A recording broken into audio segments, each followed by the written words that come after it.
So after about 10 minutes of complete panic, a couple thousand feet off the ground, I slammed into planet Earth.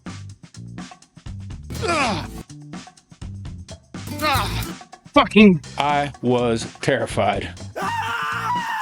This was one of the most terrifying moments of my life. Have you ever been on an airplane and hit really heavy turbulence and it just scared the daylights out of you? Well, imagine hitting that kind of turbulence when you're hanging from fishing lines with a sheet over your head and you're wearing a backpack with some little clips that are holding you to this frail contraption above your head. Well, that's what happened to me. I was flying with a friend of mine in the North Fruita Desert. We had a really great flight this day. We had been flying for, I think, close to 45 minutes. Beautiful weather, perfectly smooth, calm winds. Everything was going great. And then out of nowhere, we hit some nasty turbulence. I thought I was going to die. It was freaking scary. The turbulence came out of nowhere. Totally unexpected. I was up probably 1,500 feet off the ground. My good buddy Joel was a mile or two away from me. He was off the ground, I think upwards of 3,000 feet, almost over the edge of the Book Cliff Mountains. And we were still probably 4 miles away from the landing zone, out in the middle of nowhere. I ended up flying backwards for a little while, as you'll see in some of this video footage. So in the end, I landed, fortunately, without any major injuries, a few bumps and bruises, and a lot of damaged gear, and a lot of damaged pride. Anyhow, stay tuned to watch the insanity. Well, the flight started with a nice takeoff out in the desert. This is not actually the takeoff for this particular flight. I didn't film the takeoff for this crash flight, so this is a takeoff from a nearby area called Otto's Ridge. This is a reverse launch technique, so I'm facing the wing and then I turn around and get a little foot drag on the launch sequence. Lots of fun. So after we launched, I climbed up to, 500 to 1,000 feet, and we flew over to a mountain biking area about 5 miles away, and we buzzed all the mountain biking trails, saw some campers down there, had a good time with those guys, and turned around and headed back towards the launch zone. On the way back, we thought we were going to have great conditions the entire way, but suddenly, about 4 to 5 miles from the LZ, things started to get a little hairy. Man, I'm crabbing really good. Do you feel that? Yeah, I'm kind of just swerving around with tip steering, even though I'm full trim vent just playing back here. Does it feel like it's coming from town to us, like we're going into it? Yes, exactly. Kind of off to our right in a little bit. I agree. Check me out behind you and up and to your left. I think I'm above the Book Cliff. Yeah, man, you're way up there. Very cool. A long flight today. You'll hear me talk about crabbing. Crabbing means I'm no longer flying straight. In order to get to the LZ, I have to angle my wing to fly towards the LZ because the wind is blowing me off to the left this time, I believe. And it's blowing me towards the Book Cliffs. My buddy Joel, during this chaos, almost got blown over the Book Cliff Mountains, which would have been a really tough rescue because it's a very remote area with not a whole lot of road access. Not liking that. What we didn't realize is that there was a huge storm over Telluride.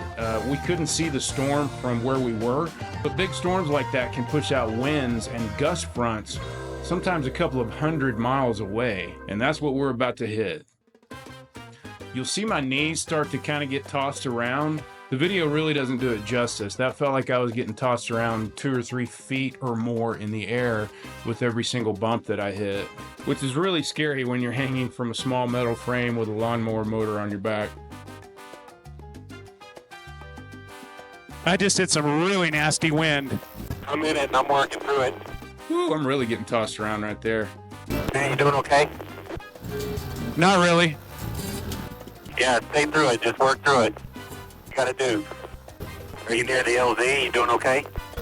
I just need to focus. I'm trying to work my way over to this other road because if I do have to land out in the desert, obviously landing next to a road is a better option than out in the middle of nowhere. You can kind of tell in this frame that the road below me is no longer really disappearing underneath me. It gets really bumpy and I start to basically just fly in place because the winds are so strong. I'm getting no penetration. I think I'm going to have to land out here. I'm having to put it down out in the field, man. I'll call you on my phone. I'm okay right now. I'm gonna have to go down. Same here. You on the it's a LZ? No. Okay, let's call each other when we're on the ground safe. Take your time, work through it. You too.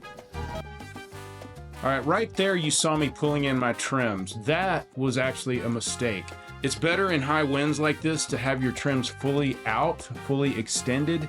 That allows the wing to fly faster, which relative to the wind blowing in your face means you're probably not going to be landing backwards. I ended up landing backwards and got tossed around pretty badly.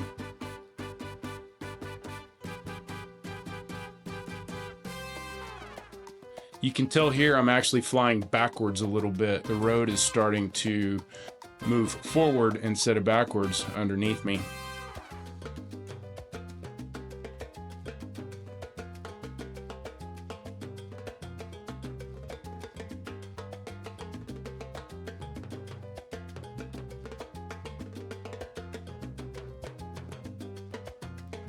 The motors that we fly with are two-stroke motors, which are pretty finicky. And you have to have them tuned just right, or they can sometimes just unexpectedly shut off on you. We call that a motor out. At about 200 feet, I had a motor out at the worst possible moment. You'll hear me cussing about it a little bit. Shit, didn't need a motor out right now. You can see me flying backwards right there.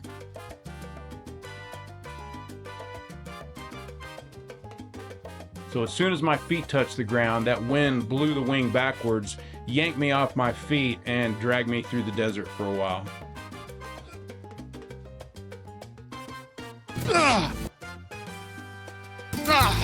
Fucking.